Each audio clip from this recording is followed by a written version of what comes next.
तो मुझे एक बात का जवाब दीजिए।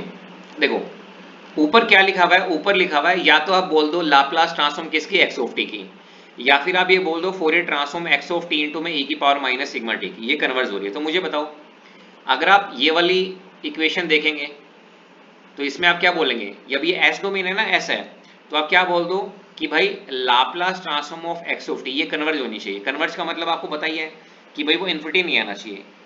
या फिर आप ये बोल दो अगर e की पावर माइनस जे ओमेगा टी है तो ये किसका फॉर्मूला होता है, फोरियर ट्रांसफॉर्म के फॉर्मूले में आता है ना। तो या तो आप ये बोल दो कि भाई फोरियर ट्रांसफॉर्म किसकी, इसकी Fourier transform of what, x of t into e की power minus sigma t converges. बताइए कोई डाउट यहाँ पे। अभी आपके गेट के पेपर में मिलेगा ऐसे, या तो वो बोलेगा कि भाई Laplace transform of x of T वो कन्वर्ज हो रही है, या फिर Fourier transform of x of t into में ई की power minus sigma T converge हो रही है। दोनों का मतलब क्या है, सेम है। यही तो मैंने किया है भाई। जिन सिग्नल की अगर आपने देखा हो, जब मैंने आपको पढ़ाना स्टार्ट किया था तो मैंने आपको क्या बताया था, जिन सिग्नल की फोरियर ट्रांसफॉर्म पॉसिबल नहीं होती, देखो मैंने क्या किया, मैंने इसको किससे मल्टीप्लाई किया, e की पावर माइनस सिग्मा टी के साथ। यही तो किया हर क्वेश्चन में। तो चेंज क्या आएगा, जब आप e की पावर माइनस सिग्मा टी लेंगे तो आप बोलेंगे Fourier transform of x of t into e की power minus sigma t converges. बताइए ये डेफिनेशन आपको क्लियर हुई या नहीं हुई भाई। ओपन एम में बिल्कुल यही चीज लिखी हुई है, लेकिन मैक्सिमम 99% लोगों को ये समझ में नहीं आता। क्यों नहीं आता है, क्योंकि वो किताब को दूसरे ढंग से पढ़ते हैं। अब मैंने तो भाई पूरा, आप देखोगे सीटीएफटी को मैंने पहले पढ़ा है। क्यों पढ़ा है, क्योंकि अगर मैं पहले सीटीएफटी को पढ़ाऊंगा तभी तो आपको लाप्लास समझ में आएगी। ठीक है भाई। अब देखिए, ओके ठीक है कृतिका, निखिल ये क्लियर हुआ भाई। आप पूछ रहे थे मेरे से आरओसी की डेफिनेशन। देखो आपको रीजन पता चल गया, कन्वर्जेंस। निखिल एक बार कमेंट करो भाई। आपने पूछा था आरओसी क्या होता है, कन्वर्जेंस पता चल गया।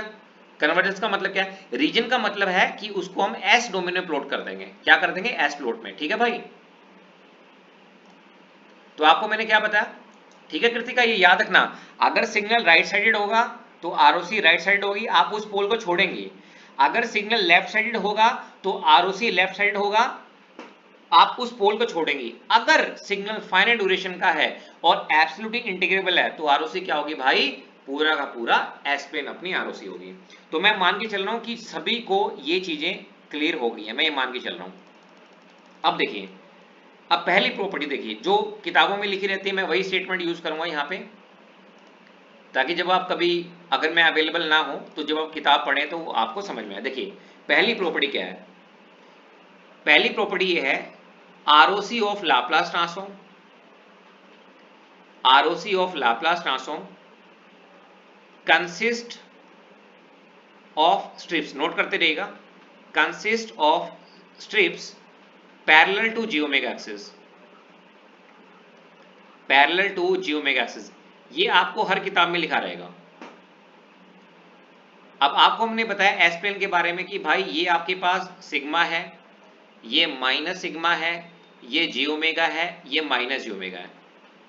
अब मान लो प्लस ए पे कोई पोल आ गया और आरओसी मेरे पास ग्रेटर है, तो देखो आप आरओसी को ऐसे भी रिप्रेजेंट कर सकते हो। जैसे मान लो मेरे पास आरओसी ये है, real of s greater than a, तो भाई आप इसको ऐसे भी रिप्रेजेंट कर सकते हो, ऐसे। दोनों का मतलब सेम है, ऐसे। स्ट्रिप का मतलब होता है ये, और ये पैरेलल किसके होंगे, जी ओमेगा एक्सिस के। लेकिन कुछ ऑथर भाई ऐसे रिप्रेजेंट कर देते हैं, तो दोनों सही हैं, दोनों सही हैं। लेकिन किताबों में ये लिखा रहेगा आपके पास, consist of strips parallel to j omega axis. दोनों का मतलब सेम है, क्योंकि अपने को तो रीजन बताना होता है ना। तो ये दोनों फिगर बना लो अच्छे से कॉपी में, साफ साफ जो है। और ये जरूर मेंशन करना, एक्स एक्सिस सिग्मा ये लिखा करो आप, ठीक है भाई। माइनस सिग्मा ये लिखा करो, जे ओमेगा यहां पे लिखा करो माइनस जे ओमेगा, ठीक है।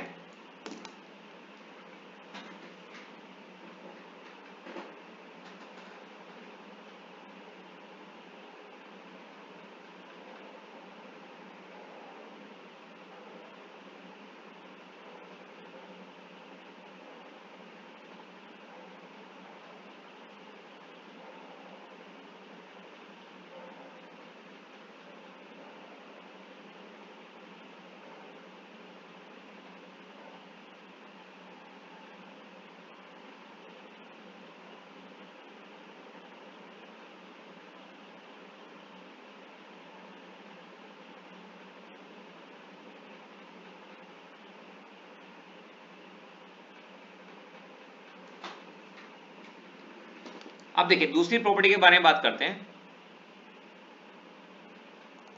दूसरी प्रॉपर्टी के बारे में देखिए, लिखिएगा सेकंड प्रॉपर्टी लिखो, फॉर रेशनल लाप्लास ट्रांसफॉर्म,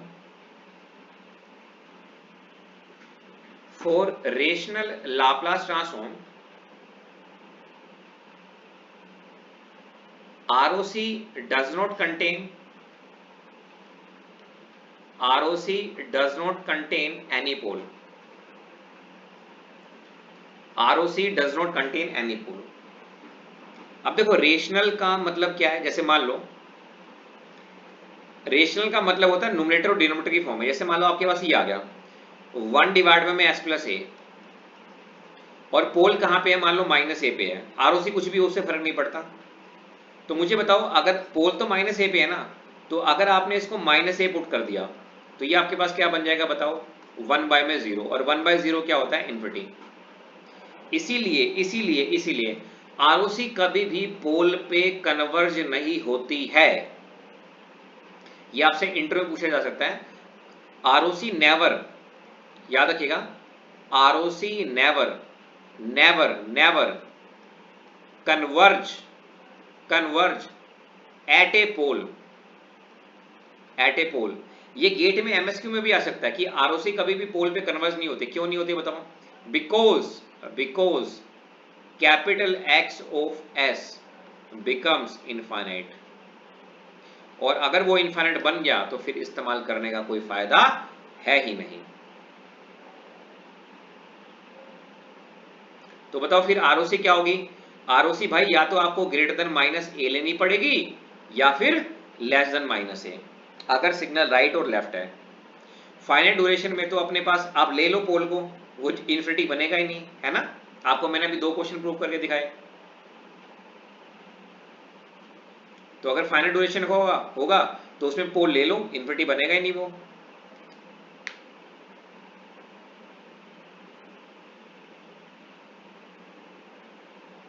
बताओ ये सेकंड प्रॉपर्टी कमेंट करो, ये समझ में आई भाई। ROC के अंदर पोल नहीं आना चाहिए, ROC के अंदर पोल नहीं आना चाहिए। अंदर पोल आती वो इन्फिनिटी बन जाएगा, और उसकी फिर अपने को जरूरत ही नहीं है। ये थी अपने पास सेकंड प्रॉपर्टी। ये जरूर याद रखना भाई, ये MSQ में भी आ सकता है, इंटरव्यू में भी पूछ सकते हैं कि ROC पोल पे कन्वर्ज नहीं करती। क्यों, आप करके देख लो। अब देखो फाइनाइट ड्यूरेशन वाले में तो आप पोल को ले रहे थे तो एंटायर एस्प्लेन आता है उसमें, तो उसमें कहां पोल आ रहा है, पोल तो होता ही नहीं ना उसमें, पोल तो लेते नहीं हम वहां पे। तो ये थी हमारे पास सेकंड। अब थर्ड देखना, थर्ड लिखेगा, थर्ड लिखेगा इसके बाद, very very important. If A signal is right sided, if a signal is right sided, ठीक है भाई, then ROC will be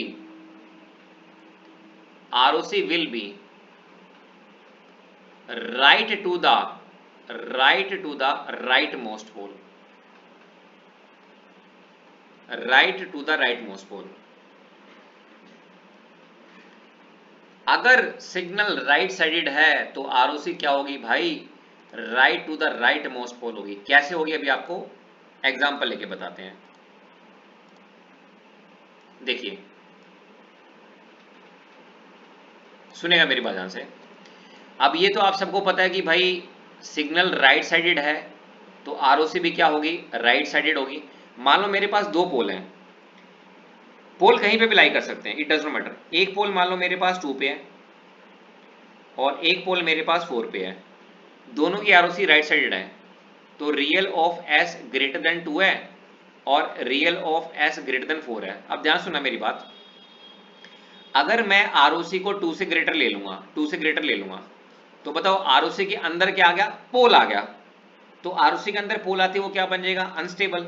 तो अपन क्या करेंगे, जैसे मान लो मेरे पास ये 2 है और ये मेरे पास 4 है, तो मैंने क्या लिखा है, अगर सिग्नल राइट साइड है तो ROC क्या होगी बताओ, right to the right most pole होगी। क्या होगी बताओ भाई, right to the right most pole, मतलब 4 से बड़ी, 4 से बड़ी। बताओ ये प्रॉपर्टी समझ में आई या नहीं आई। दो पोल हो, 3 हो, 4 हो, 10 हो, 20 हो, 50 हो, लेकिन सारे के सारे राइट साइडेड होने चाहिए। ये तीसरी प्रॉपर्टी कहती है। एक बार कमेंट करो, बाद में नोट कर लेना भाई। ये समझ में आ गया ना? अगर सिग्नल राइट साइडेड होगा तो जो सबसे राइट में जाएगा, क्लियर हुआ कृतिका? मैंने आपको बताया राइट साइड का मतलब क्या होता है, वो इन्फिनिटी को इंक्लूड करेगा। तो भाई आरओसी भी तो इन्फिनिटी को इंक्लूड करेगी, ठीक है ना? अगर सिग्नल इन्फिनिटी को इंक्लूड करता है तो आरओसी भी इन्फिनिटी को इंक्लूड करेगी। इसको नोट करो, अब नोट करो इसको।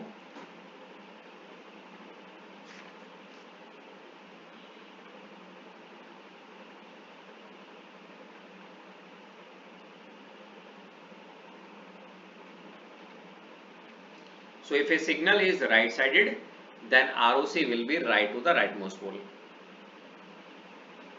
पोल कहीं पे भी लाई कर सकते हैं, ये मत सोचना ये सिर्फ राइट में लाई करेंगे, नहीं। Pole pole can lie anywhere, even complex भी हो सकते हैं आपके पास, ऐसा नहीं कि बस रियल, कॉम्प्लेक्स वाले भी कराऊंगा मैं आपको। पोल कहीं पे भी लाई कर सकते हैं आपके पास, पोल कैन लाई एनीवेयर।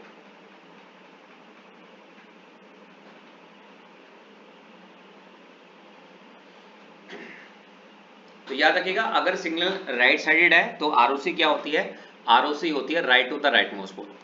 अच्छा लेफ्ट वाले में क्या होगा बताओ, लेफ्ट वाले में उल्टा हो जाएगा, left to the left most pole, ठीक है भाई? ये थर्ड था मेरे पास। अब देखो फोर्थ, देखो fourth property, if A signal is left sided, if a signal is left sided, then ROC will be left to the leftmost pole, left to the left most pole. जैसे मान लीजिए हमारे पास यहाँ पे दो पोल कहीं पे भी लाई कर सकते हैं, जैसे मान लीजिए ये मेरे पास 1 है और ये मेरे पास 3 है, और आरओसी क्या है, दोनों की लेफ्ट साइडेड है, मतलब लेस देन 1 है और हमारे पास क्या है, लेस देन 3 है। तो मान लो अगर मैं 3 से छोटा लूँ, पोल कहीं पे भी लाई कर सकते हैं। अगर आपने 3 से छोटी ली तो उस केस में क्या होगा, आरओसी के अंदर पोल आ गया, वन स्टेबल बन जाएगा, इन्फिनिटी बन जाएगा। तो बताओ फिर मैंने आपको क्या बताया, जैसे ये मेरे पास 1 है, ये मेरे पास 3 है, तो मैंने बताया कि अगर सिग्नल मेरे पास क्या होगा, लेफ्ट साइड होगा, तो बताओ आरओसी क्या होगी, left to the left most, तो यानी कि 1 से छोटी। और एक किसको इंक्लूड करेगी, माइनस इन्फिनिटी को, क्योंकि आपको मैंने बताया अगर सिग्नल लेफ्ट साइडेड है तो वो माइनस इन्फिनिटी को इंक्लूड करता है, तो भाई आरओसी भी करेगी, आरओसी भी करेगी। पोल कैन लाई एनीवेयर, ये मत सोचना, कॉम्प्लेक्स भी हो सकते हैं, ऊपर नीचे भी लाई कर सकते हैं, ये आपको ध्यान रखना है। पोल कैन लाई एनीवेयर, पोल कहीं पे भी लाई कर सकते हैं, पोल कहीं पे भी लाई कर सकते हैं।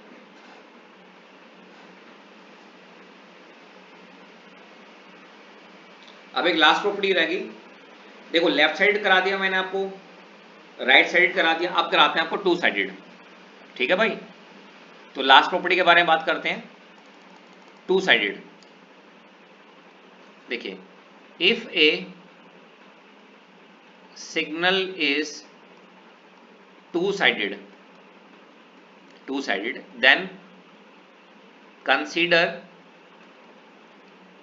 then consider common ROC.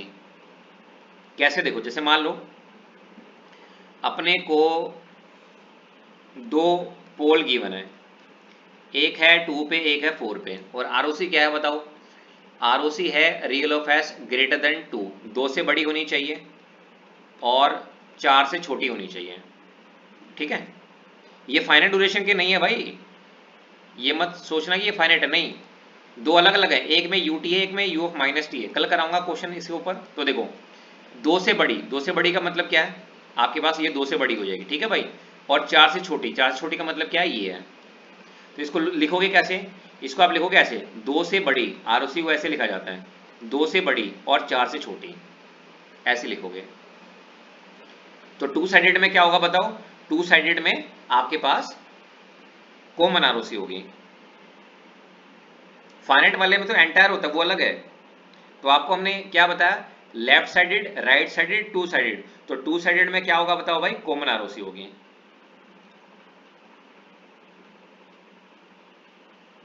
तो ये आपकी 5 प्रॉपर्टी है आरओसी की। तो आज मैंने जो क्वेश्चन कराए वो उसमें सिर्फ एक क्वेश्चन था, एक सिग्नल था। कल मैं आपको कराऊंगा जिसमें 2 होंगे, 3 होंगे, 4 होंगे, 10 होंगे, 20 होंगे। तो फिर कैसे करोगे? तो इसको आज आप रिवाइज कर लेना, ठीक है? और अभी रिवाइज करना, ये नहीं कि भाई सो जाओ अभी आप, नहीं, फिर पढ़ने में मजा नहीं आएगा। क्योंकि अगर आपको एनर्जी लगानी है तो आप एक ही बार लगाओ।